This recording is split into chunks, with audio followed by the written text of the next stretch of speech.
All right, good evening. I want to welcome our friends here who are here and in person. We can go ahead and fade that background music down, would be fantastic. Thank you so much. I want to welcome our friends on the live stream as well and on YouTube to the first of a series of community conversations. The next step that we're having in the important discussion about helping make our society better and bring the gospel to bear.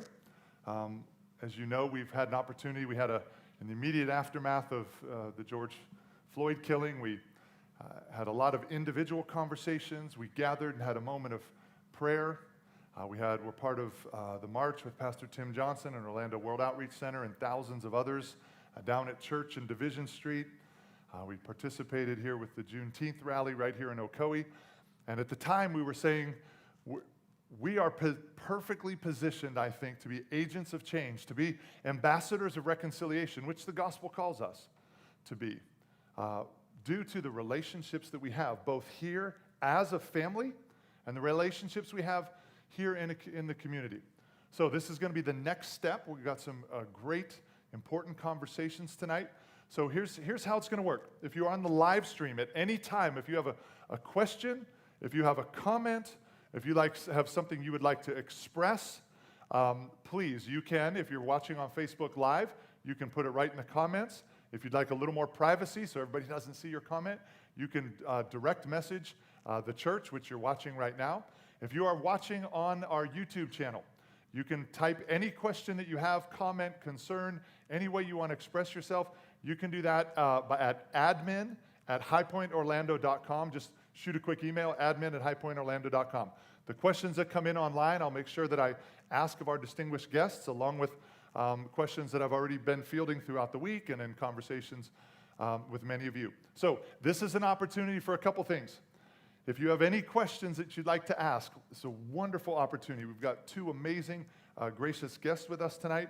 If you have concerns that you'd like to voice, this is going to be a peaceful and positive environment to express your concerns. If you have suggestions you'd like to offer to help make our community better, this is a wonderful opportunity to talk with two influential leaders here in our community. And most importantly, this is an opportunity for us to build bridges. And we're going to build bridges in a couple ways. Number one, we're going to continue to build bridges with our police department, with those in civic authority here in our community. We've had a long-standing partnership.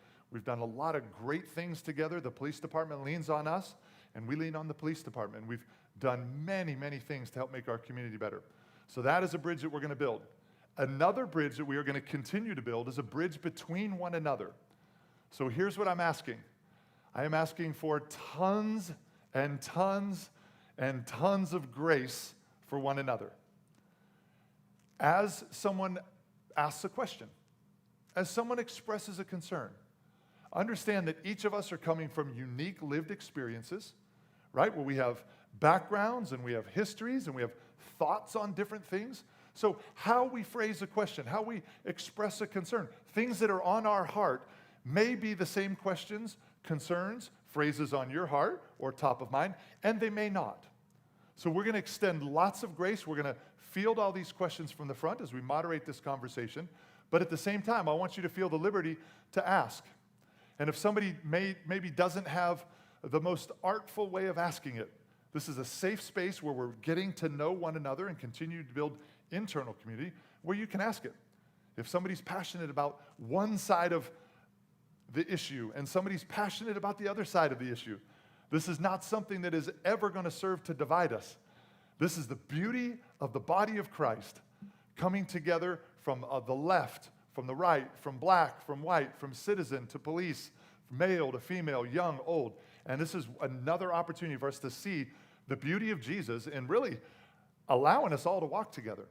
So, tons of grace, tons of opportunities for you to ask questions. And let me introduce you to our two distinguished guests. Then I'm going to allow them to introduce themselves. And then we'll take a few minutes. I'll ask maybe just prime the pump a little bit with a few questions. And then at any time, both online, you can post them there in your comments, or you can send us a DM if you're tuning in on YouTube. You can send an email to admin@highpointorlando.com. I'll be announcing both of those throughout this. And if you're thinking, why does he keep saying it? It's because people tune in at various times. If you're live and have a comment, question, concern, we have nice socially distanced microphones. You can come right on up. Feel free. Just come on up. I'll be sitting right here. I can see when it's time. We'll just kind of, give you an opportunity to share whatever you might want to. And again, this is our opportunity. We're blessed tonight to have Assistant Chief Sima Plasencia from the Ocoee Police Department. Chief Charles Brown was going to be with us, but his mother, correct? His mother is ailing. We're not sure she's going to make it through the weekend, so obviously he's a great family man and is taking care of mom and family and things like that. So we have Assistant Chief Sima Plasencia. We also have Deputy Chief Vincent Ogburn, both with the Ocoee Police Department. Both have long distinguished law enforcement careers, not just here locally with us, but in the case of Deputy Chief Ogburn, also in Orlando. Assistant Chief Plasencia was in South Florida and various communities, so they have a long history of doing great work here in the state of Florida. So without further ado, I'd like for each of you to maybe tell us a little bit about yourselves, a little bit about your history, and then we'll go ahead and jump in with our community conversation. Good evening, High Point family. How are you tonight? Great. Good. I hope you don't mind that I stand. I'm just not comfortable in the high chairs. Yeah. So the one thing that I would tell you about myself. Some might call those low chairs. Some might. You're absolutely right. The one thing about myself is I have been committed to service throughout my entire life, not only professionally but personally. I come from a family who is service-oriented, military family. Spent 30 years with the Miami-Dade Police Department in various assignments, different communities, serving where communities work well with police and where communities don't work so well, or where there's crime and where there's not crime. The one thing that I would tell you tonight is that there's something that I learned in the police academy many, many years ago, and we had to go through a block called human diversity. In that human diversity setting, the professor said something, and I was young then. I was 23 with really no life experience, led a sheltered life, straight A student, the whole works. He said, everybody walks through this life, and it's echoing something that Pastor Keith just said, wearing their own pair of rose-colored glasses. Yeah, there's a country song by that name too as well, but that's not it. So he said, these rose-colored glasses are the experiences, how we were brought up, how we were educated, what's happened to us in life, what's loved us in life, and what's hurt us in life. And we look through those lenses at every situation. Even me and Deputy Chief Ogburn, although we have similar experiences, we're going to look at things a little bit differently. We might have a little bit of a difference of an opinion, lovingly, of course, but we may see things differently because we have those different set of rose glasses that we look through those lenses of life at and the lenses of policing. From Chief Brown, he truly wanted to be here tonight. He couldn't be here for obvious reasons, but he does appreciate our High Point family and thinks this conversation is important and important to be had in our community. So thank you for those that are in attendance. Thank you for those of you that are online, and we look forward to your questions. Deputy Chief Ogburn. Thank you. Good evening. I'm Deputy Chief Vince Ogburn, and first I would like to thank Pastor Keith and you all for inviting us here tonight, as well as your online congregate as well. I have 29 years of law enforcement. I just retired from the Orlando Police Department after 23 years in varied assignments. Prior to that, I was a state trooper here in Orange County with the Florida Highway Patrol, and prior to that, I was in the world's finest Navy and did my time there. So I also have a family of community service. I'm married. I have 3 children. I live in Winter Garden, and I'm very pleased to be working in the community with Ocoee. And I'm just open to your questions. I think these conversations are needed because if people are not told, they make it up. Somebody will listen to somebody else and assume that that's what happened. But we don't know all the facts on these cases that we're going to talk about tonight because we're in Florida. That happened there. But we can just give you our opinions on them. Great. How are we doing with the audio, guys? I know we have masks and things. We can hear okay. We're doing okay online, Mario, as well? Yeah. All right, fantastic. Great. Thank you so much. It's great having you both here. I'd like to start our conversation tonight. And again, at any time, if you have a question, just come on up here and we'll cue you in. And if you're worried about being on camera, you're off. So that's good as well. But I want to begin with the cultural flashpoint that we're finding here with the death of George Floyd at the hands of the Minneapolis Police Department. Some look at that and see that as a brand new thing that has started something new. Some would look and say it's just one more event in a long chain. But either way, I would love initially your opinions as law enforcement people on the events surrounding George Floyd's death. So I'll start. First, I would like to say we do not condone the practices that those officers took that night. And to sum it up real shortly, it was ugly. You know, that's one thing you look at and it's like, oh my God, I cannot believe that that just happened. The first thing I did as a deputy chief here is I went and pulled the use of force policy for the city of Ocoee because, like I said, I just retired from Orlando. I know that's not in Orlando's policy. And thankfully, it's not in there. It's even in our policy that if another officer's on the scene with one officer who's acting crazy or doing something that's just not right, they have a responsibility to report that. So that was one good thing that I was glad to see in the policy. One thing I was glad wasn't there, and then another thing I was glad to see in the policy. So, but I can't, my heart just goes out for the Floyd family because that could have been handled totally different. Do you have anything to share? I would say that nobody looked, from a law enforcement perspective, nobody looked at that incident and said it's acceptable in any way, shape, or form. It's not consistent with our training. It's not consistent with our ongoing training. It's certainly not consistent with the defensive tactics, the practices that we teach anybody. Essentially, when you're in a struggle with someone, the minute the handcuffs go on, the fight is over. And we don't know all the facts of that situation. I mean, we all saw that snippet that was released, and it's more than a snippet, but it was a video that was very horrific. But we also know there's probably an additional video that we're not having privilege to because of the fact that there is a prosecution taking place with that. We don't teach some of the tactics that were used there. We will not ever allow someone to put their knee on someone's neck. We won't allow a chokehold. Officers are taught very early on that you have to do what you're taught to do. If you're taught to do a wrist lock, you have to do it in a certain way. If you do it wrong and you break someone's wrist, then there's liability that goes with that. There's accountability in the police department, and then there's also accountability outside the police department. So what happened to George Floyd should have never happened to George Floyd. Okay. So you mentioned that obviously we don't here teach chokeholds, yet we see them every so often. And you mentioned accountability. Tell me about some accountability. If somebody were to violate a policy like that, we have a knee on a neck, or they do something, and I would agree, we don't know anything prior to the video we saw, but in many ways it doesn't matter because once the cuffs were on, that type of aggression has to stop, right? So tell me about some things that maybe locally are in place or maybe should be in place with regards to officer accountability in such an instance. Well, one thing, like I reiterated on earlier, was that it's up to the responding officers, more than one. They have a responsibility as well to either tell their partner, look, you need to readjust as to what you got going on right here. Things happen in law enforcement at the blink of a second. You may get to tussling with somebody, and if you realize that you're out of place, you need to check yourself because you're only allowed to use the amount of force that's reasonably necessary to detain someone. Once you've got them detained, the force stops.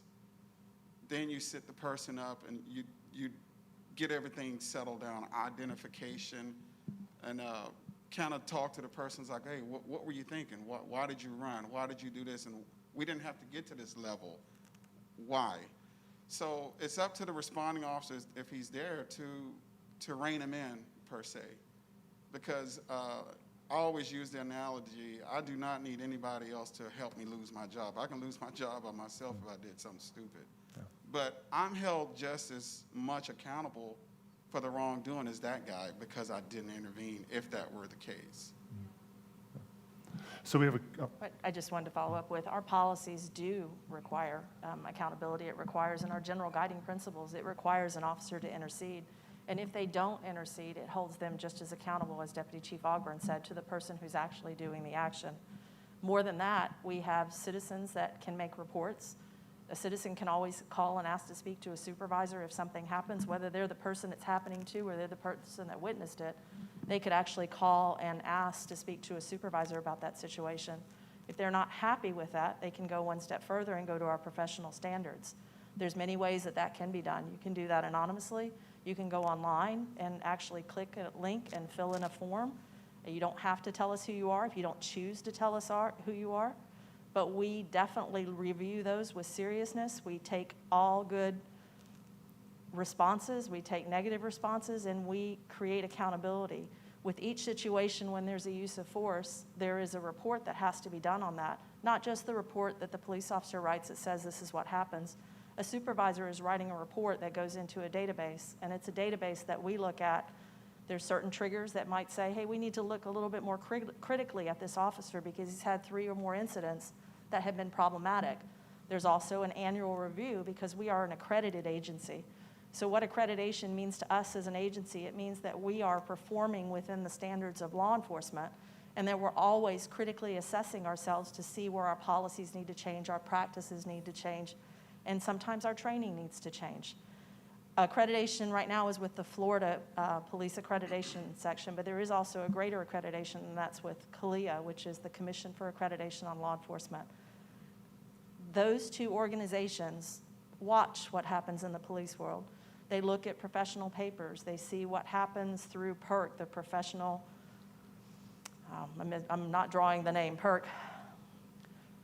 There's a professional group in Washington, D.C. that looks at police practices. Their acronym is PERC, but for the minute, I'm not drawing it back to me. So PERC does a lot of papers. They do a lot of studies. They do a lot of research, and they'll look at policies, and they'll say, this policy needs to be enhanced this way, this policy needs to be changed this way, or simply this policy needs to be instituted. You can bet within the coming year, our 2 accreditation groups are going to look at their use of force standards that we have to meet, and they may be making some changes to those standards. If they make those changes, such as the 8 can't wait, they're going to make those standard changes, we are going to comply with them. We're already in compliance, so for us, it's not a problem as an agency, but there may be some agencies out there that don't have some of those things. So there's accountability in law enforcement that goes longer than just that initial scene or that initial employee. It goes all the way up through the chain. Great. So I would also, ma'am, and I'll take your question in a second. I would also like to add that the accountability does not lie with force only. It could be someone getting stopped in a vehicle and the attitude, that's intolerable too. We don't tolerate that. So there are mechanisms that we have in place, whereas like Assistant Chief Placencia said, if you call and make these complaints, there's a certain amount of them that you get, and we will start looking at you and says, look, does this person have a problem?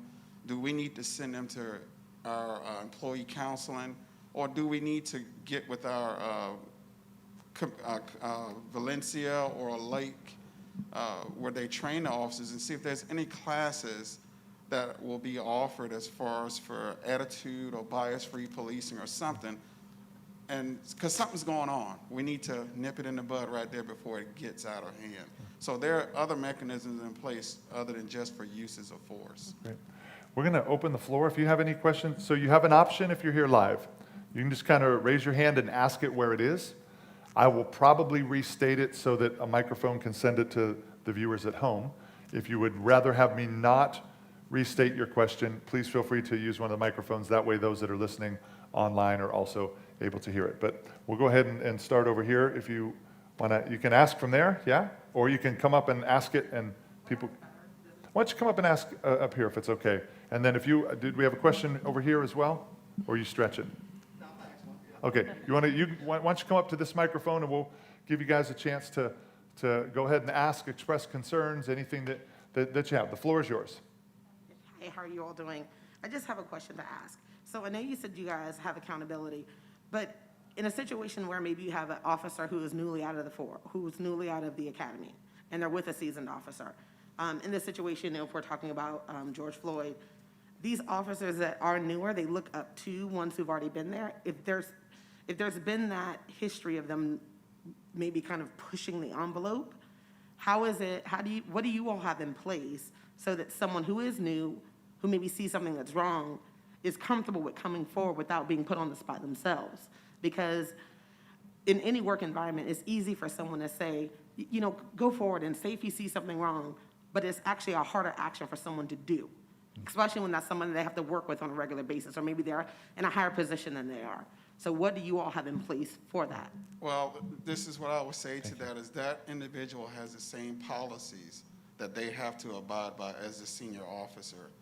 If that newly officer out of the academy doesn't tell, he's just one of many who hasn't told in the past. So at some point in time, someone has to bring it up. It's unfortunate he's on probation, but hopefully that individual, when you take this job, you want to help people, not hurt people. So you also have to look inside. It's like, look, I cannot see that go on, and I'll be a part of this organization. Eventually, we're going to have a problem with that officer because he's going to think it's okay. He's seen a senior officer get away with it. But they abide by the same rules. So just the second part, not to stop. Sure, yeah, no, please. But and I tried to write down notes really quick while we were talking. So I just lost my train of thought. So I'll give you a minute Go to ahead. get your train of thought. So we officers, there's been a lot of talk about 770 hours. When an officer goes to an academy, that is the number for a basic academy class. The basic academy class is your foundation. It's that rock upon which your police career is built. When you come to a police department, we just don't throw that out the door. We say now, you've got to go through more training. In our case, they have to go through 4 weeks of in-house training. That's an additional 160 hours that they go through to learn our policies and procedures. And during that period of time, they're required to read every single rule that we have, and they're required to sign and acknowledge those rules. We just don't throw our policies out there and expect someone to carry them around. We expect them to learn them, live them, breathe them. On top of that, they're now in our field training and evaluation program for a solid year after that point. So they've done the 770, they've done the 160, and now they've got another year to go. They get evaluations each month. The reason I'm bringing this to bear is because during that time, they have a special relationship with our field training officer who does the training, not the officer who sits in the car with them, but an officer who is responsible for coordinating that program. And they develop pretty close, tight relationships. And when someone has a problem or someone's not performing to standard, they start talking. And it's not uncommon for somebody in that rookie position to come forward to that person and say, hey, can you help me? I'm just not quite getting this problem.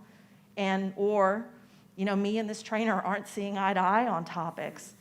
It hasn't happened here, and I hope that it would never happen here, but I would believe that one of our trainees, a rookie, would come forth to that person and say, hey, look, I rode with this person. I've got this problem.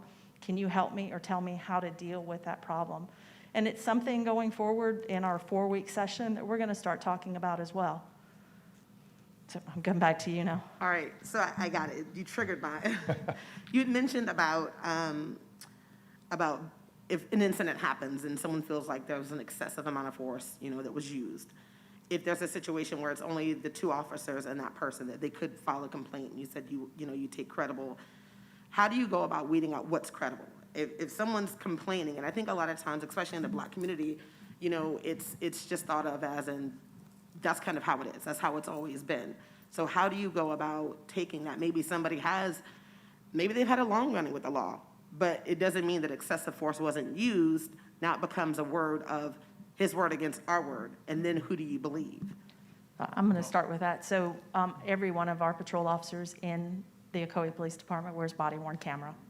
So body-worn camera is something that is looked about. I talked earlier about how the supervisor does that report that talks about that force situation, reviews the arrest form, the offense incident report. But body-worn camera is essential review as part of that. So what happens is that use of force actually moves up to our professional standards person.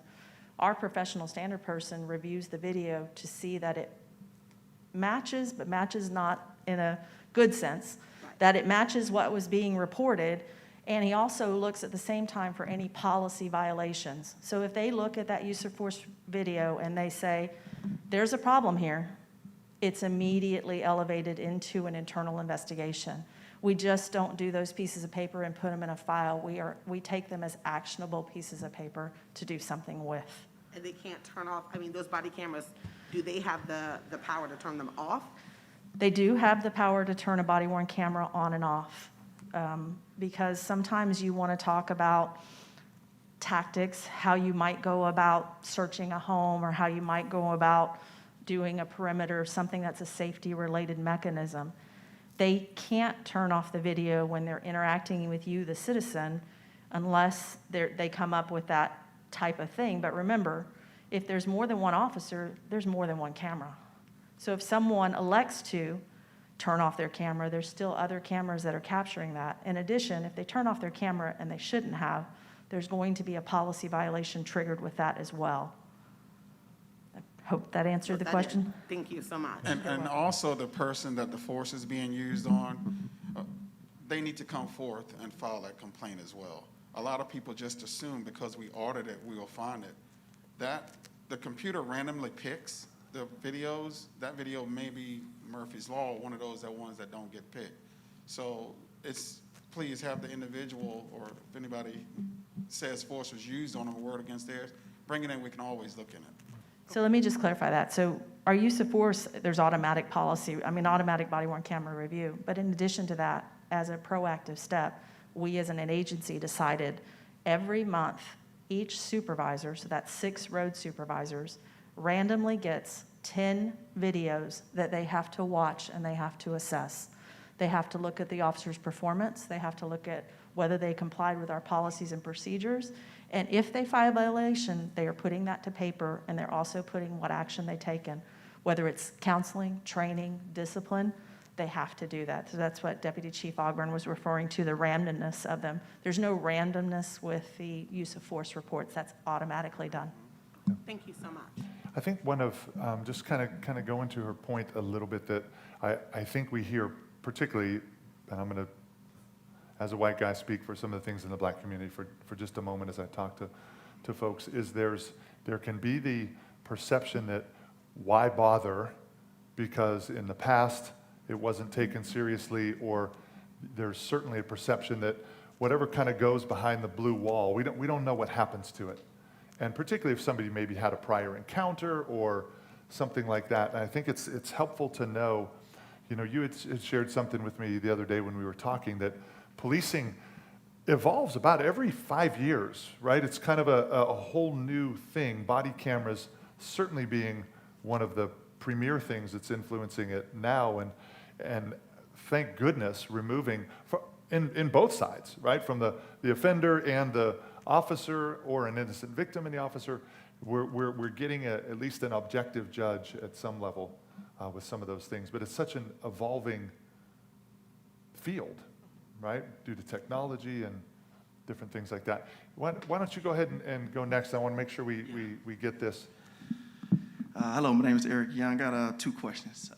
One is, have you all, since you've been on the force, has there been a situation where you've seen a partner officer get out of line, maybe killed someone, or use excessive force and been dismissed? That's question 1. And question 2 is, how do you guys recommend I'm in the car with Mark, me and his son is in the car, we have 2 more people, officer gets out of line, his life is in jeopardy, not just verbal, but I'm talking physical altercations.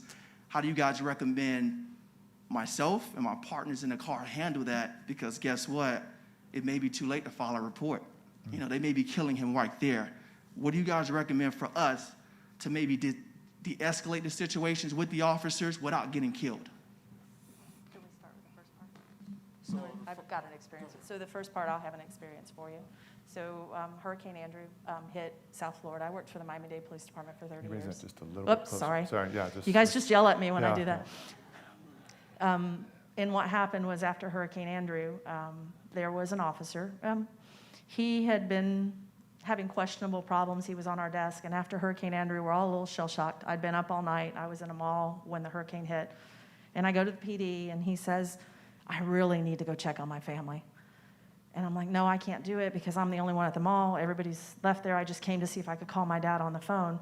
And he's like, no, I really need to. And I think we were all a little shell-shocked after that hurricane hit because that was the first one that had ever really hit us. We'd had tropical storms, but nothing like Hurricane Andrew. So this guy convinces me against my better judgment, and we drive to his home where he says he has to check on his wife. We're driving there, and we're driving over power lines, we're driving over tree branches, and he's insistent, hurry, hurry, hurry, hurry. And I wasn't really thinking at the time. So we get to the house, and he jumps out of our police car. Mind you, I'm in uniform, he's in not. And all of a sudden, from that house, all I hear is yelling and screaming. I run into the house, and I find him attacking his wife's new boyfriend. I literally have to drag him out of the house. I get him out to the police car, and he starts, I'm not getting in. I said, you've got two choices. You either get in the car right now, we go back to the PD and we report this to a supervisor, or you get in handcuffs. Police officers aren't afraid to confront someone who's doing something they're not. I would hope that nobody would have the experience that I had, but doing the right thing is what we all signed up for on this line. We signed up to help people, not hurt people. There's no way that I'm going to let anybody tarnish this badge with my presence by doing something that they knew was wrong.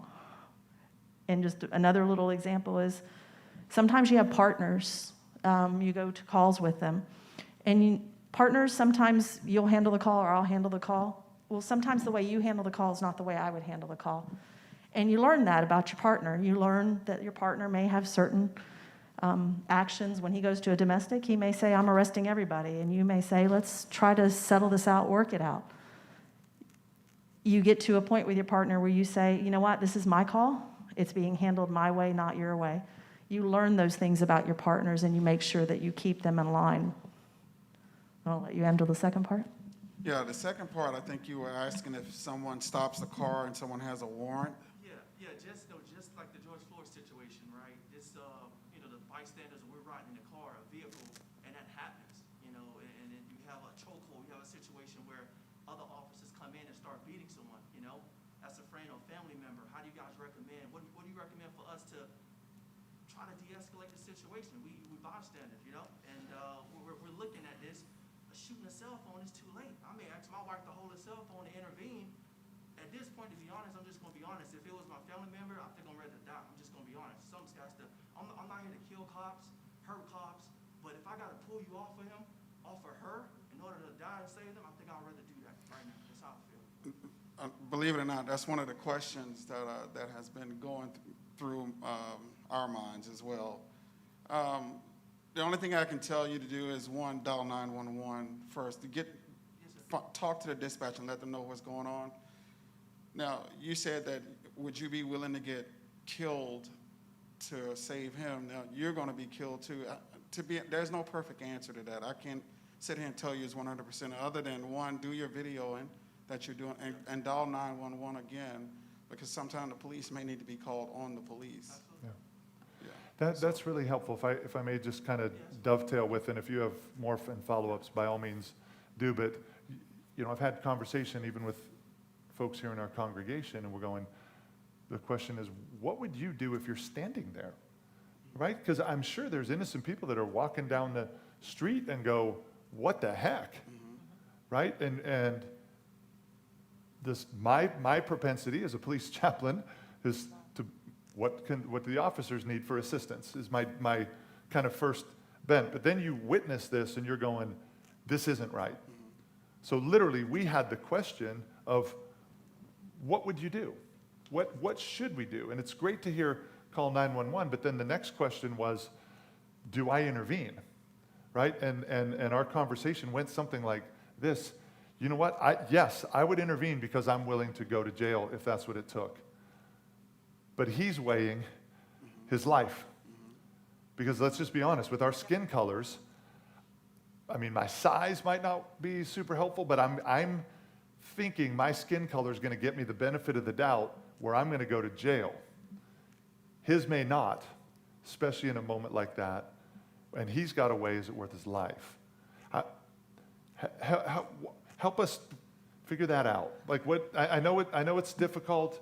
I presume we're not out there profiling, but there's inherent bias. You got a 6'5" black guy that, you know, pushes an officer in a volatile situation.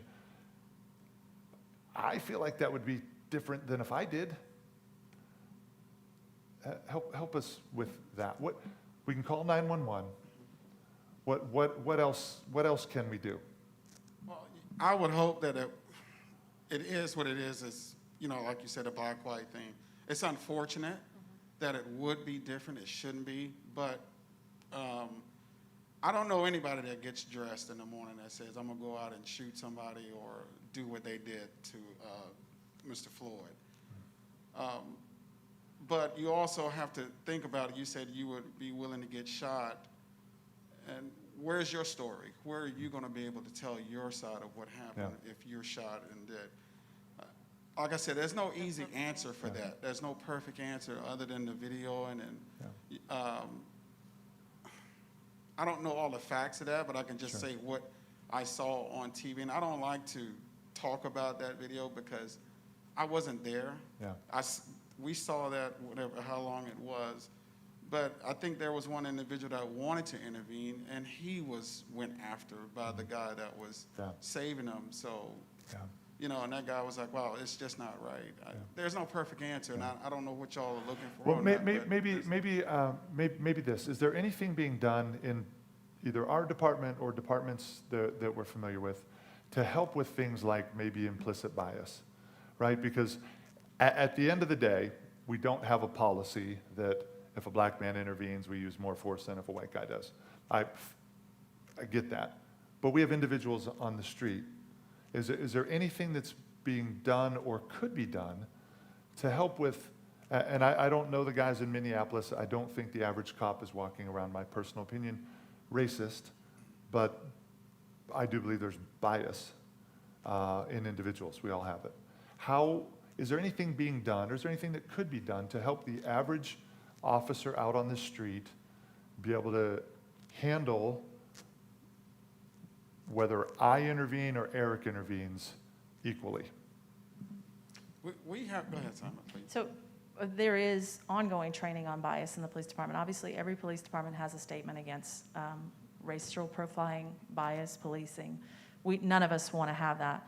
There is organizations out there that actually offer training for that, and we are participating in a group that does it. I am trained in that from Miami-Dade. There's a group that goes around the country.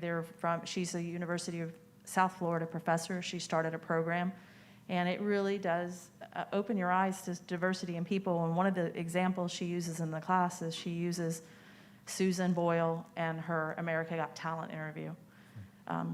When she walks up to that podium and everybody looks at her and thinks there's no way she's ever going to do this, including Simon. And she said we all looked at that through the lens of who Susan Boyle was, not Susan Boyle's appearance, not who Susan Boyle was. And when Susan Boyle opened her mouth and started singing, everybody's jaw dropped. She has other studies where she talks about they put a bicycle in a park, they bolt it up, and they get the crowd's reaction. You know, they send a young white female in there to start unbolting the bike, maybe like she's attempting to steal it, and nobody reacts. Then they send a black male in there, and now people are beginning to react. I think it's up to us as a society to start being engaged and being part of the process. A lot of our victims who will call us and say, hey, I'm a victim of a crime, there's people who watch those crimes happen to those people. None of those people will intervene. Sometimes they don't even stick around to say, let me give you my name because I saw that guy. Or, hey, that was my neighbor down the street and that's really a problem. How can I help?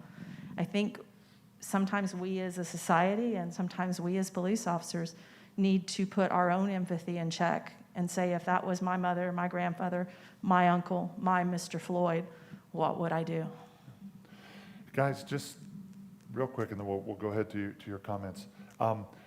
This is why it matters that we have the kind of church we have, right? Because it's only through knowing people and having conversation and close friendship with one another that the things that may just kind of through our past and history make us prejudge somebody It's only when we walk together united in the gospel and decide this is worth fighting for, this is worth being in community for, this is worth modeling to our community, having a diverse church. But these are how how biases are undone, by being in close relationship. Thank you. Please. I don't want to say anybody's name in case you don't want it said. So. Can you hear me good? Yes, we're good. So at the end of the day, I mean, everybody wants to go home and whole. I mean, picking Actually, up- lean down just a little bit if you would, because we At want the to end make of sure the we're day, picking it up for everybody wants to online. go home alive. Myself, I grew up in Winter Garden, and I come from a different walk of life than the average person probably in here. I've had some issues with the cops growing up, none in my adult years, but issues growing up. But one of the questions I have for you, a lot of times, my community, we dress different, we have different hairstyles, different things like that. So when you look at us, you look at us, but when you, based on the bias, in other words, how can you all or cops around the country approach traffic stops differently when we get pulled over?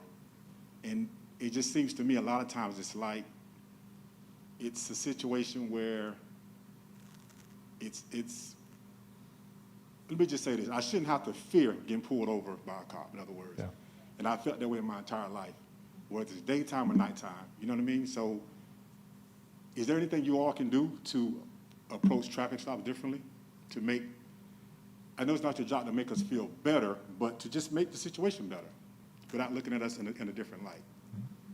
So, one, there's two facets to that. One is if you feel like you are unjustly pulled over, that's the bias-free policing. You are more than welcome to call a supervisor to come over and says, look, I think I've been racially profiled. And we do a report on that, it's investigated. Sorry, is that in the moment? Yes. As being pulled over, we can make a call in the moment? Yes, in the moment. Okay, If all right, you- so it's not after the fact? No, it's Oh, not. perfect, Either, okay. you can do it either or, in the moment or after the fact. You still have an opportunity to make that call, but yes. So while they're back there, they got your license and registration and running, that you can get on the phone, or you can tell the officer, this is what I would tell the officer, because it's on his body-worn camera. I would like to speak to your supervisor. I think I'm being racially profiled, because it's recorded right there. The other part of it is, how many of us, before we get in our cars, we look at all our taillights and tires and windshields and all that stuff? So it's one thing if they're stopping you for one of those violations, and you think, oh my God, I'm just being harassed again. The tag light's always the number one. When I was a trooper, everybody's tag lights were out. It's a requirement by law. It's not a bias-free, but at the time, I asked the officer, do you mind if I see that? It's one thing you walk back there and the light's on, boom, that's a racial profile again. So some of the things, you may be caught up listening to the radio, speeding. Just ask, why am I being stopped? If they can't give you a valid reason or legit reason, that's a profile stop, and it shouldn't be happening. Did that answer your question? But Please, I want yeah. to take it one step further, though. How can we make you feel more comfortable on a traffic stop? I mean, we give officers, they have training every year. It's called professional traffic stops. And essentially, we've talked about it in-house, is you're taught on a traffic stop to treat it like it's your grandmother being stopped. So how do we make you feel more comfortable? At the same time, we have to pay attention to our safety, traffic, whatever else is going on the road, plus whatever else might be going on in the car. How could we make you feel more safe? Could we tell you why we're stopping about you? Or I'm asking for a suggestion, because I think when I get stopped, and it happens, I get nervous. I don't use my credentials because it would be inappropriate. But when I get stopped, I normally have a gun on me because I'm allowed by law to carry a gun. And the first thing I do is I put my hands up where the officer can see him. And when he comes to my car door, or she, I say, I have a weapon in my car. And they'll say, okay, don't move. And then the next thing I'll say to them is, I have a license in my car that I can carry it.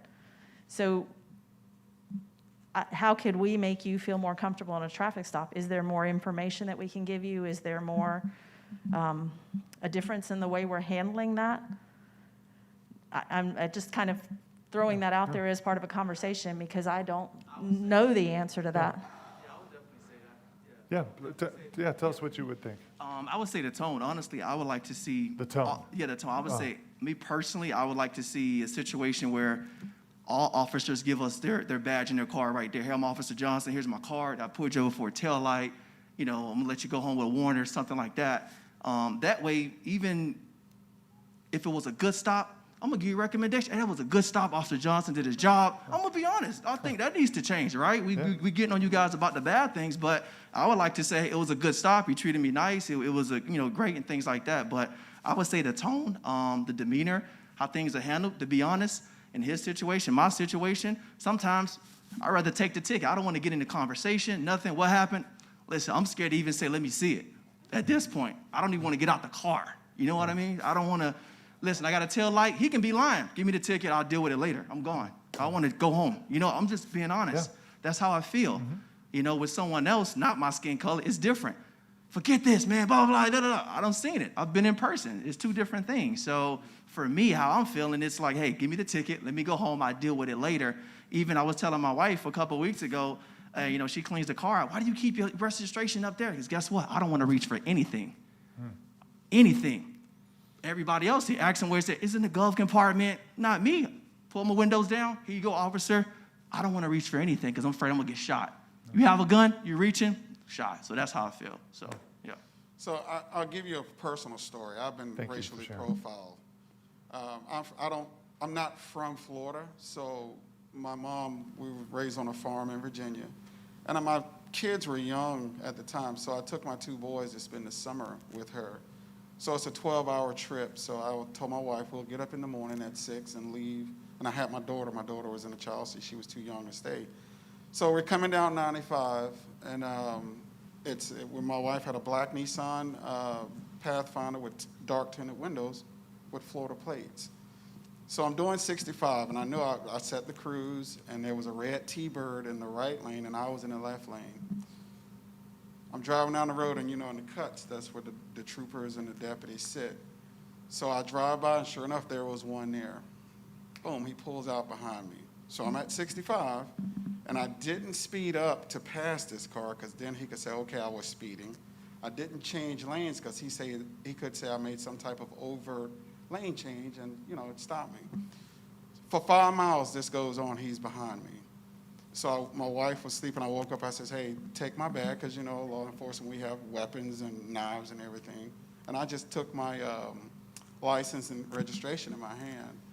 He pulls me over. I pull far enough off the road, which should be a clue. Hey, this guy, knows something where traffic wouldn't be an issue when he walked up to my door. So he asked me for my license. He goes, you got time to come out and talk to me? I go, well, sir, you stopped me, so you tell me how much time I got, And this is in the era when dash cams were first coming in, the cameras in the cars. So he took me out of the car, put me in between his car and my car, and I could see the camera up there, and I'm just listening to him. And I says, can you tell me why you pulled me over? He said, well, are you aware that you went over the yellow line 5 times? And that's why I'm stopping. I says, no, I'm not aware of that, because if I'd have went over the line, you'd have heard that 5 times. That would have got my attention. I said, I just got on the road. I'm not sleepy. I'm not tired. My wife and daughter's in the car. No. And I told him about the T-Bird, why I didn't pass it and why I didn't change lanes. And he goes, where did you say you were coming from? I says, I never did. He was doing drug and addiction. He saw a black vehicle with tinted windows with Florida plates. He thought, and that early in the morning, he thought that I was trafficking drugs. He never gave me a ticket, never gave me his name. I wanted him to give me a ticket because I was going to go back up there and file that complaint. But he knew he was so wrong that he made a U-turn and southbound 95 and went northbound on the grass shoulder for 5 miles to get back to his cut, because I was going to call and report him. So I know what you're saying about the racial profiling and all of that stuff. It happens to us. And also I told him, I says, I too work in law enforcement, and I'm a sergeant over the traffic unit at the time. I know what you're doing out here. You're doing drug and addiction. You saw a black vehicle. I can't say you saw my race because of the windows are tinted, but I was profiled from minute that second. So yeah, it hits home. But sir, I hate to hear you say that every time you get stopped that you cringe or you were like, give me the ticket. traffic enforcement should not be all about a ticket every time. Sometimes it's educational. We can be going down the road, and like I said earlier, you can just be caught up in a moment. It's like, oh man, I didn't see that stop sign, or I didn't see this. Shame on the officer. A citation is at an officer's discretion. Everybody does not have to give a citation when they stop. So I'm sorry to hear you say that, but I hope things will make a change for that. Thank you. Go ahead.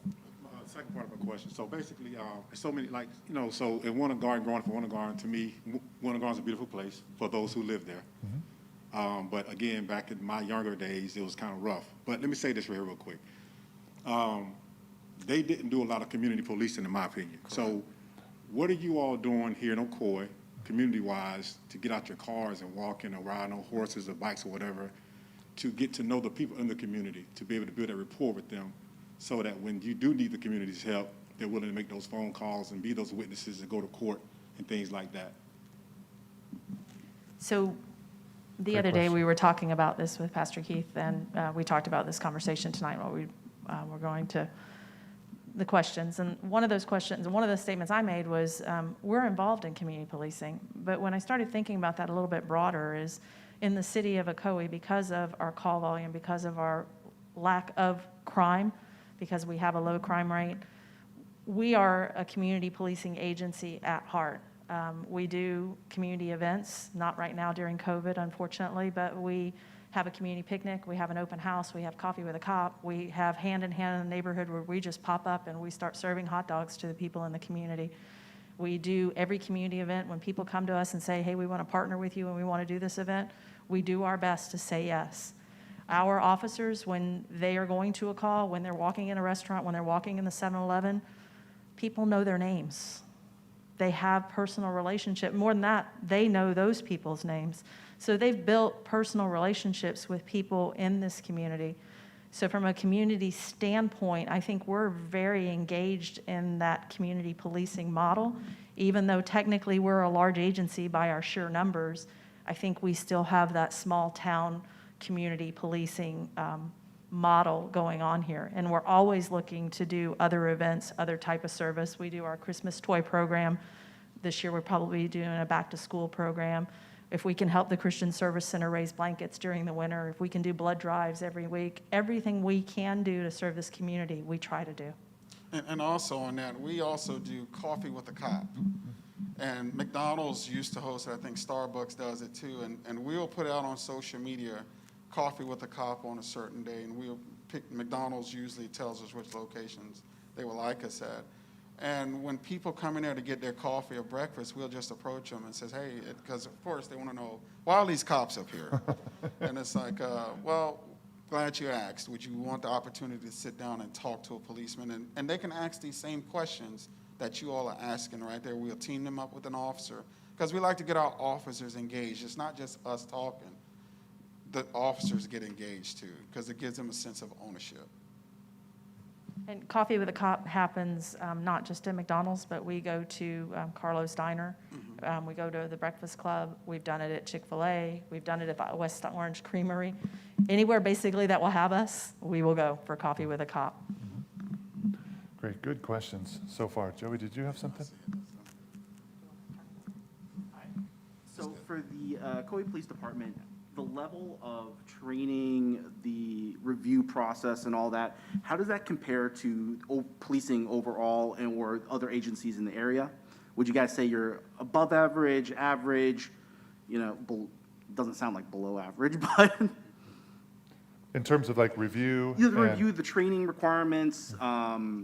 It sounds like there's extra above and beyond, obviously, than the academy that you're talking through. But how does that compare to the overall community of policing in general?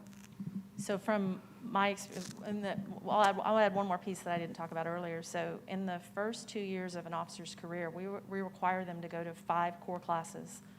Those 5 core classes are intended to expound upon their academy training, their field training, and their experience in that first 2 years. So they're like report writing, courtroom testimony, investigations. There's a couple more, and one of them that we're striving to add is crisis intervention training. We're proud to say we're about 80% in crisis intervention training, but we want that number to be 100%. and we're only held back by the people who are delivering that service to us and getting our people there. Because we have low crime and because we have a low call volume, we can afford to send officers to training.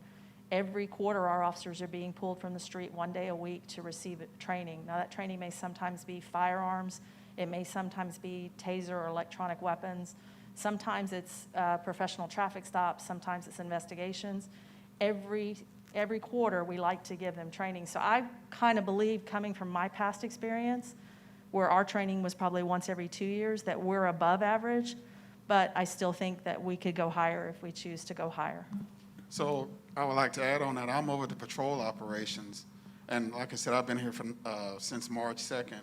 But one of the things that I have my lieutenants doing now is weekly we have lineup training. So I tell their supervisors, have one of their officers during their little lineup times to come in and do training on a policy weekly. So it's not like, oh, we decide on, no, weekly, it needs to happen. That way, because a lot of people, policies change and not everybody catches the update as soon as others, but that's a mandate that I put in place. Thanks. Great. Thank you. And just real quick, you mentioned and Tom, you can go next, and then we can go to this side, unless you want to jump. Tom can jump in. But just, if you could just super quick, just elaborate a little bit on the crisis intervention training, the CIT. 80% of our officers have completed it. And when we hear the movements, that are with defund the police and some of those kind of things, and what some of the suggestions are there are calls that don't need to be made by an officer. They could be made by a crisis intervention specialist.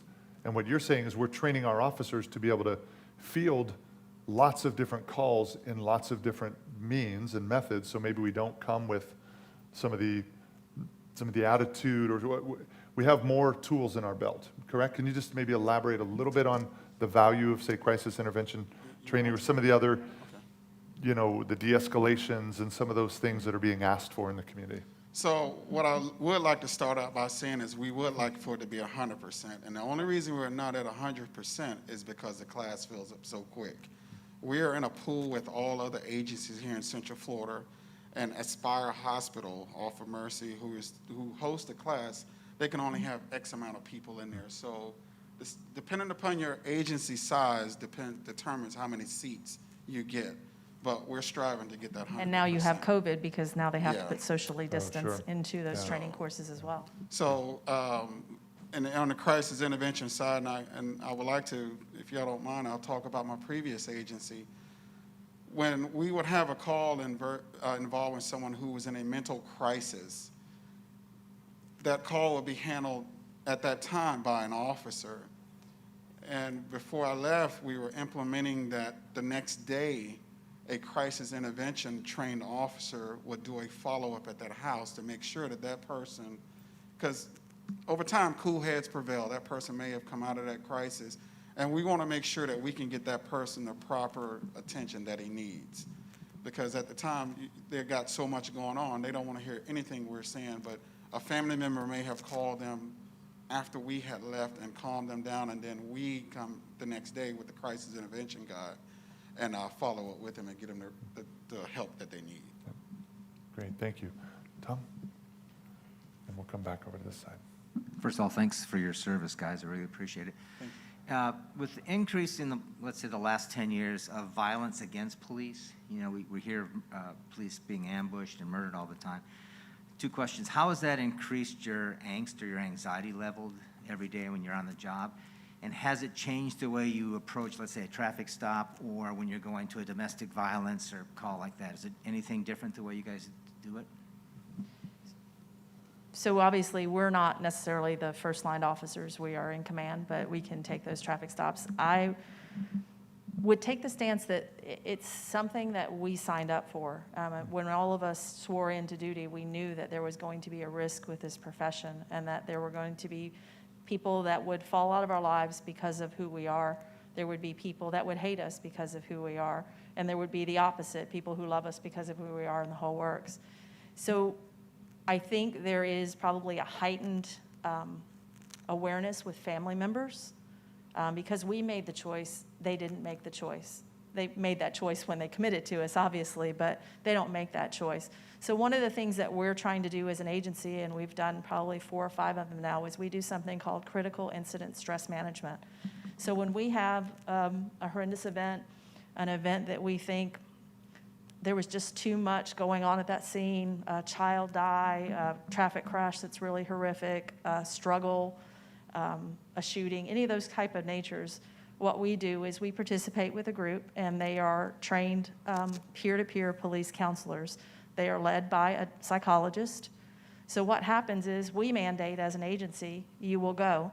And sometimes we'll segment it. Sometimes we'll say the people that were directly involved, we want them to spend an hour alone talking with this group and kind of talking it out. And then we'll bring in everybody else that was part of it. My husband was involved in an event in Miami, and there were 4 people on the scene. 252 of the officers ended up getting counseling through our psychological services, but 4 officers were there. So the things that we see over a lifetime of policing, we now as a profession are trying to take away that trauma from officers. So when they sit in this room, they're allowed to say whatever they want to say. They're not allowed to, they don't have to say things if they don't want to say things. But the key point to that is whatever they say in that room never comes back to us. All we hear is, hey, we had a great session. Or we might do some follow-up. We give them the opportunity to kind of take some of those events off of their shoulders and out of their psyche. And we're hoping by having that approach that we're sometimes lessening the angst that they might feel when they're out there with a citizen. We do have an employee assistance program. If an employee feels overwhelmed by what's going on, they have the opportunity to go and talk to a counselor with no ramifications on their career. That's huge, because in law enforcement 20 years ago, if you went to that doctor, everybody knew about it and everybody kind of gave you that label. It doesn't happen in today's world of policing. We have professional groups that will help people get through that. And also on that note, we tell our officers to remain vigilant anytime they're doing traffic stops. In my professional opinion, I think traffic stops are the most dangerous stops that there are. And the reason is, you don't know the person that you stop if they're run away because of a murder, they're wanted out of state. I personally know a trooper that got shot that way. I know when you go to a house for domestic, you know there are forks, there are knives, anything can be used as a weapon in that house. But in that car, you do not know what that person has. You do not know their mindset. So we just tell people to be vigilant, pay attention, make sure the trunk is not popped open or, no heads are popping up and down. If so, back off and call for backup. We've got helicopters. We've got other tools. You do not have to, sometimes slow it down. You don't have to rush in there right then. So, but we're just vigilant and just pay attention. That's what it is. One thing that happens here in Ocoee is our community has reached out to us. I can't tell you how many times a week somebody's walking in with a card, somebody's calling to say thank you for that officer, somebody's bringing in a box of cookies or doing lunch or dinner. Our community partners, they really reach out to officers. And I really, truly believe that has an impact on those first-line officers, that they see goodness and kindness coming in as well. And I think it balances their levels off some of that anxiety that you talked about. So hello? Yeah, you're good. Is it on? Okay. Yeah. So I do that about twice a week. So. I have 3 questions, okay? One as a mother, one as an educator, and then one as a community member, okay? Right. So I think I'll start with the mother and go from there. I told Pastor Keith this, but my son's in middle school. When he hit 5th grade, we had to sit him down that summer and have the talk. And everybody's like, to talk about the birds and the bees. No, we have to talk about how the rules don't apply the same for you because of your skin color, which is super hard to have. He was kind of confused, like, what do you mean? But we broke it down to him and explained to him, and especially now in this environment, he sees it more. He's super sensitive to things like this, and so he's, after he watched everything, and he was really stressed, and I said, you have to try to just do the right thing, and, me and Dad have told you, if you get pulled over, you see the lights flashing, you can call us, you have hands-free, whatever the case may be, when he starts driving. A suggestion I would have in that situation, I know in elementary schools, you all, do little events and the kids, the younger kids think you guys are so cool and that's great. I think once they hit middle and high school, if there was more of a connection, because you mentioned you do a lot of community connections, but that involves a lot of the parents taking them. And I know there's on-site resource officers, but if there were events inside of those middle schools, like, where there were cops coming and doing events, I know our school is super open to it. There was a drill they had, was it this year, Mark? I think at the beginning of this year, our kids came home and they were like, oh my gosh, Mom, there were like 1 million cops there. I'm like, what happened? And they announced, they said, they were just doing a training and they had volunteered. But I think if that connection happened more in the middle school, high school level, it would help us, because just like you all get exposed to things and it causes extra stress, they get exposed to things that cause that extra stress. So now when they do get pulled or they do speak to an officer, they are a little bit more taken back and a little bit more reserved. So just as a mother, just as a parent, I would say if that was more of a connection that you guys could do or maybe look into, I think that would be helpful, because those young children are eventually going to be our adults. Yeah. Those are going to be the ones you're going to see in the streets. The second one is, how do you train as an educator? I see kids with, that are on the spectrum, that have autism, that have Asperger's. This is not really spoke about a lot in the Black community, but how do you all train your officers to be more aware? Sometimes you can't see it. Sometimes you may look completely normal. My son can't stand to be touched. That's his thing. If you were to grab him, he'd probably freak out because he doesn't like to be touched.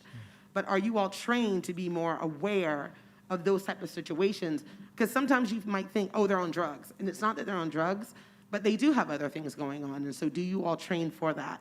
And then the last question I had was, do you track your officer's social media?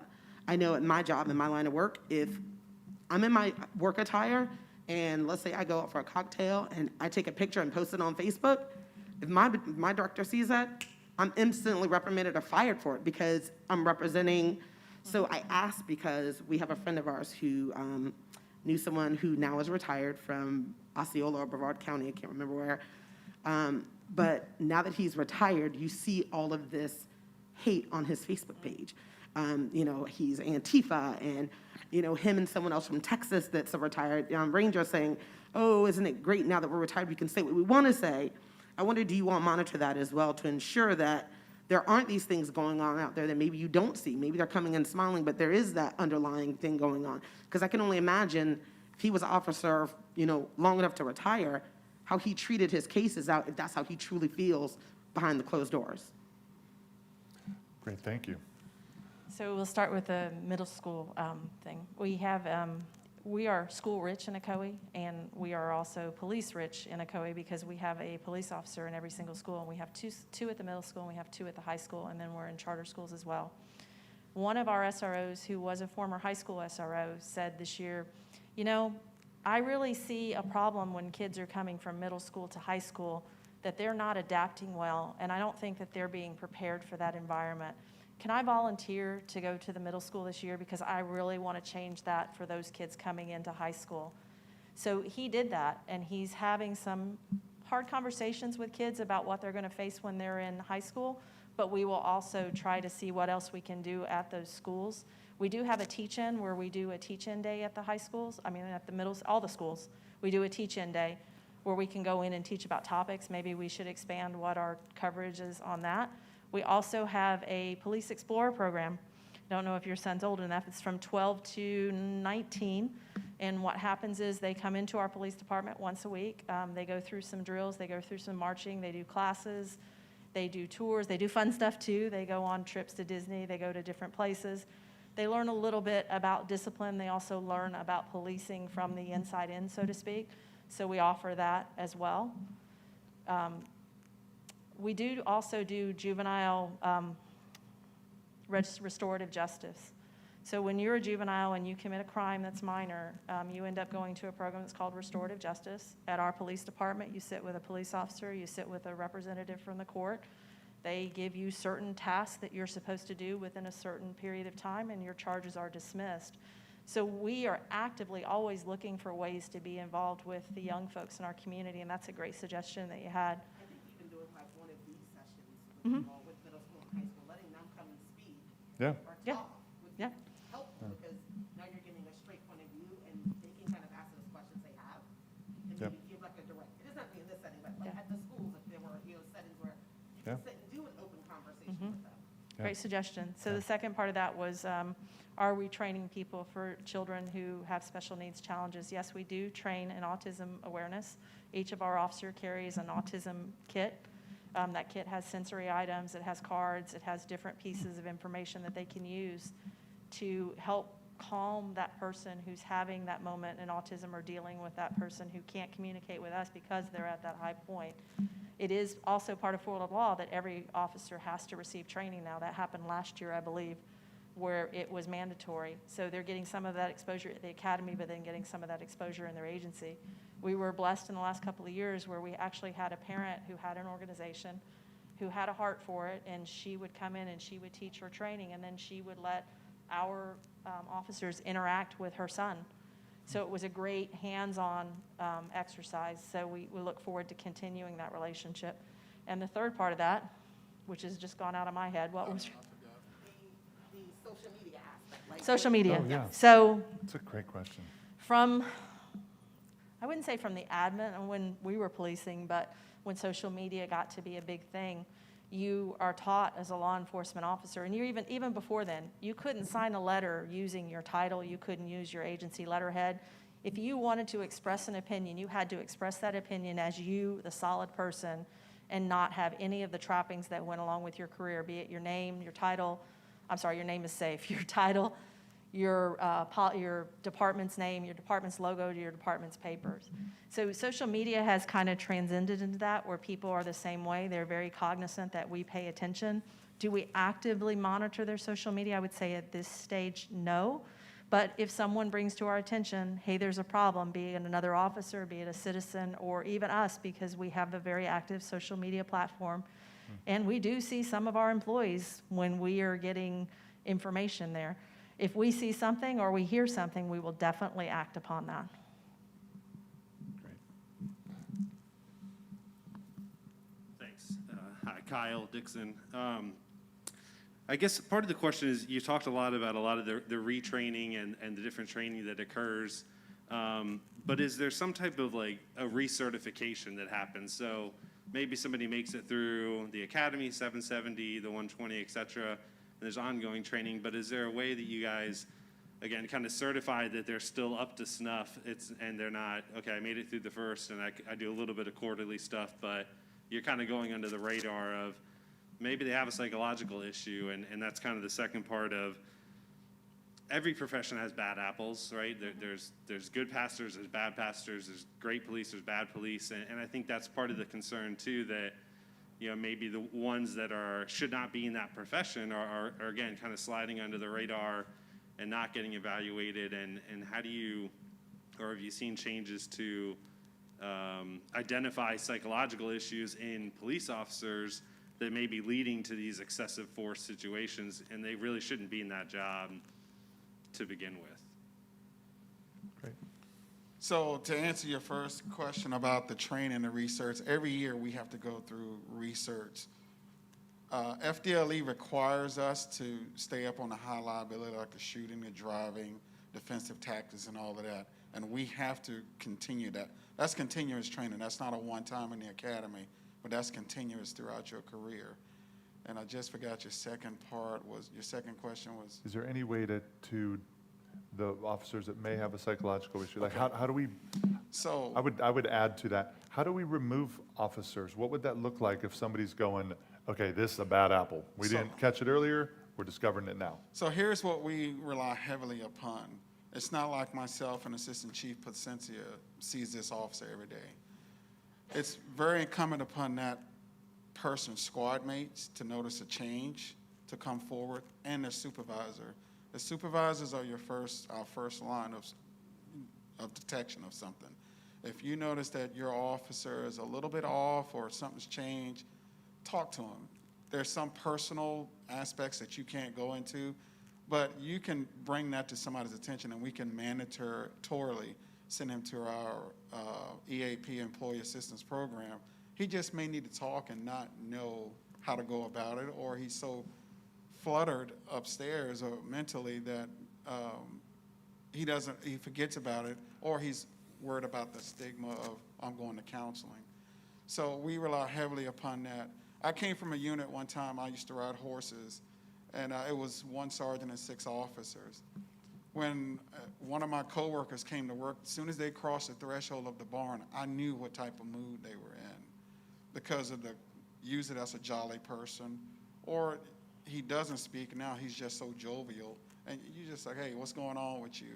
But throughout the day, it comes out. They just need somebody to talk to. So we do monitor that, and we rely on their squad mates and their supervisors. I would also add that you talked about every profession has its bad apples, everybody. When an officer starts having problems, they start manifesting themselves in small ways. Coming late to work, not going to court, not completing their paperwork, not doing things that they're supposed to be doing. Those are things that kind of trigger us as a management team to kind of look at that, because in those instances, that officer may end up in counseling or a discipline session. And as those continue to grow, that could end up to a termination session. So if that officer's habitually late, well, what's the reason for him being late? Is it because he has a family problem? Is it that he has a drinking problem?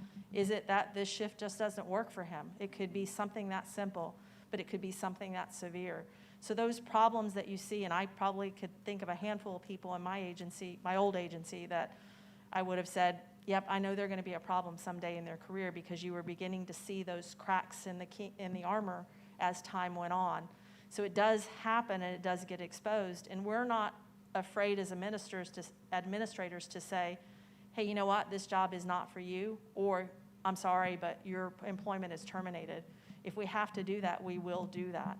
Now, there are some rights that go along with that, but what happens is there's an appeal to that process, and they can appeal it. If they come back, it won't be long, in my experience, before that happens again and they're in the same position. So there is some talk that sometimes bad apples can continue to come back for a police department. I think they come back for a little bit and then they end up shuffling back out again, because you can't change that behavior once it becomes ingrained in you as an officer. Yeah. Deputy Chief Ogburn, you mentioned that right after the George Floyd incident, you checked a COE's manual, or I guess policies on excessive use of force. So I guess that leads me to believe that every police department, that can vary. Is there consistency across, again, whether it's Orange County or COE Police Department, where there's, again, a kind of set of policies, and are you guys seeing internal talks of those things being removed from every police force? Because I think as citizens, or if we're going in different states, I'd like to feel comfortable that I know the policies are the same for every police force, and it's not, you might go to one city where they do allow excessive force. And so just curious what you've seen around that. No, I have not, well, I know 2 agencies or 3 agencies here, Orange County, Orlando, and us. I haven't asked anybody else, but I'm pretty comfortable in saying across the board, we're even, but I do know of one agency that still has it in their policy. And when I heard that, I kind of cringed a little bit, but hopefully Still has they're- it, meaning what? the- Chokeholds or the knee knee restraint, knee on the knee neck? Okay. restraint. Yeah. Chokeholds, I've been in law enforcement for 29 years, and I've never been taught either one of those techniques. So, but yeah, I don't know what other agencies, other than that one, that still has it. So for Orange County, there is an association of police of the chiefs, and the chiefs all get together monthly, and they have conversations. They have conversations about what's occurring in their agency, what their experiences are. Sometimes they bring in education, sometimes they bring in different folks to talk to them. One of the things that they talked about in their last meeting is having one group to do an overall review of everybody's policy to make sure that we're all in one accord. So that is an ongoing mission of that Chiefs Association here in Orange County. Great. So we've got just a couple minutes. First of all, before I ask maybe a couple, kind of shift with a couple questions. Thank you, guys. Thank you for being real. The last thing I wanted was a kind of a token conversation where we just go, yay, and have a feel-good moment. I'm glad we're getting to discuss real things. So, because I know we've been having these conversations. So, thank you. Allow me for just a moment to shift a little bit. One of the things you mentioned was traffic stops, right? They're, from an officer's perspective, they feel dangerous because there's an unpredictability. I think for some of us, getting pulled over feels dangerous. You know, one of my friends here and I were talking about traffic stops, and, you know, the discussion was, as I'm getting pulled over, I think, man, how do I leave this without getting a ticket? And they say, how do I leave this alive? But let me just simply ask this. What would you like to see from us at a traffic stop? What is the best way we can help disarm you, help you feel comfortable as you're approaching a car? Is it seeing our hands? Is it like Eric saying, just keep the stuff that you're going to ask for, keep that accessible? What can we do to help not have an officer on edge as they're approaching a car, to make that job easier? Well, first I would say as less movement as possible. You can put your registration and your insurance card up there. But what I do want to let you all know is that you do have a right. If you want to grab your cell phone and turn it on for recording purposes, do it. That's your right. Don't feel like, oh, the officer's going to berate me or do whatever because I have my camera on. If he does, shame on him because you got him recorded. And his camera should be on too. But the side of the road is not the place to argue. That's not the courtroom. So if you get stopped unjustly, why are you giving me a ticket and all of that? Again, like I said, traffic enforcement should be educational. And you don't have to fight fire with fire. If the cop, you said that y'all wanted to identify themselves, ask them, I'm sorry, who are you with? Who are you? You can ask questions. You don't have to sit there and keep your mouth quiet. You got your phone on. And if he starts taking it downhill, that's when you just be quiet and just give him the information that he needs. Again, we talked about internal affairs. You don't feel like you were treated justly.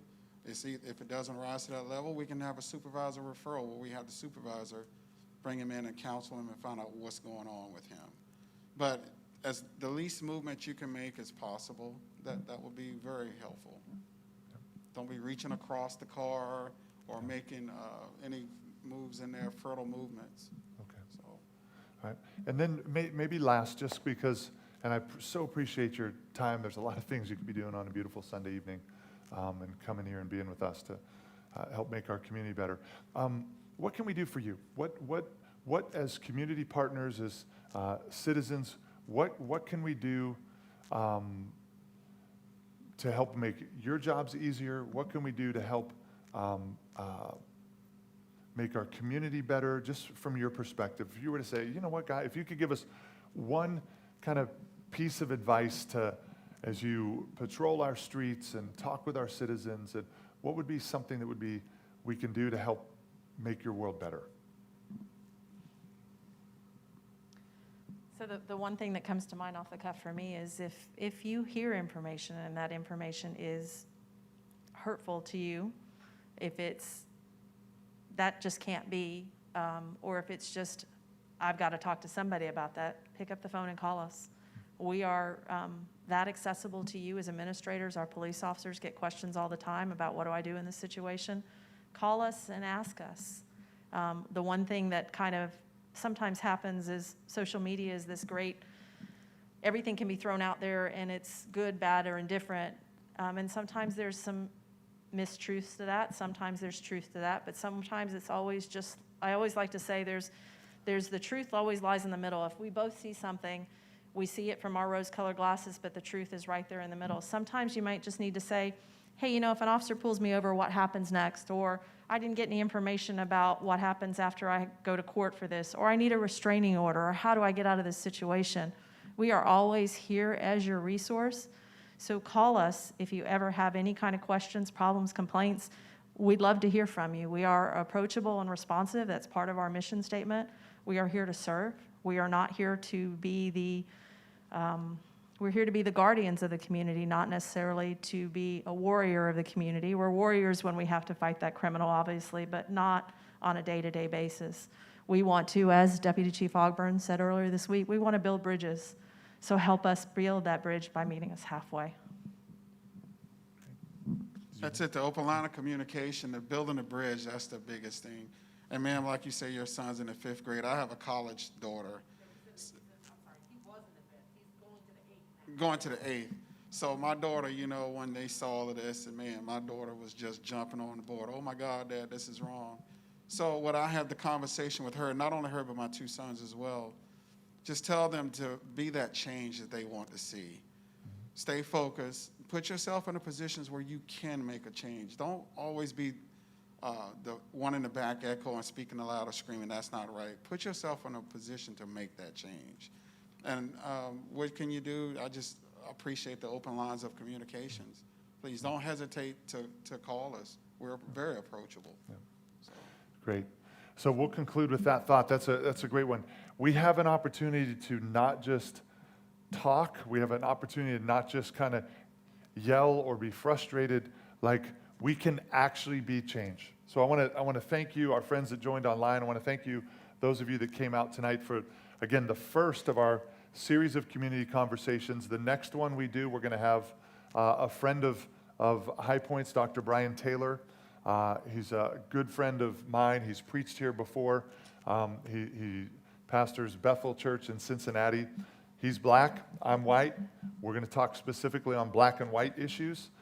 He's wrote his doctoral thesis on multicultural church. So that conversation will be just black and white issues, an opportunity for us to learn about and from one another. We'll follow that up with a conversation with our mayor here, and then we'll have a couple of our city commissioners as well in a different conversation. So we've got at least 4 that are locked and loaded. If we want to repeat again with the police, or maybe even an officer that's a little bit more kind of street level, and because we've heard kind of the big picture behind the scenes here, but we can have any of those. If you have any other thoughts of conversations you want us to have, because I think we have the opportunity to learn from one another, to grow together, and I hope this is helpful, and it's a good step. So we're getting the ball moving, and this isn't something we're just going to kind of let fade once some of the clamoring out in the street stops. So would you please thank our distinguished guest, again, Assistant Chief Simon Placencia, Deputy Chief Vincent Ogburn from the Ocoee Police Department. Thank you all so much. It was an honor having you here. We do appreciate your accessibility and the time that you've given to us tonight. Thank you so much. All right, thank you online. Bless you. Have a great night.